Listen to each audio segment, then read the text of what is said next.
অলস মানুষদের স্বপ্ন অনেক বড়, কিন্তু পদক্ষেপ খুব ছোট। তারা বলে, কাল থেকে শুরু করব, আগামী সপ্তাহে বদলাব, কিন্তু সেই কাল আর আসে না। অলস মানুষরা সুযোগের অপেক্ষা করে, কিন্তু সুযোগ তৈরি করে না।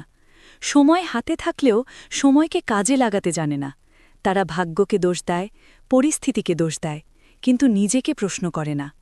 কেন পিছিয়ে আছি, এই প্রশ্নটাই তাদের সবচেয়ে অপছন্দ। অলসতা শুধু কাজ থামায় না, স্বপ্নও ধীরে ধীরে মেরে ফেলে। কারণ যে মানুষ শুরু করতে পারে না, সে কখনো শেষও করতে পারে না। কঠোর সত্য হল, দুনিয়া অলস মানুষকে অপেক্ষা করে না।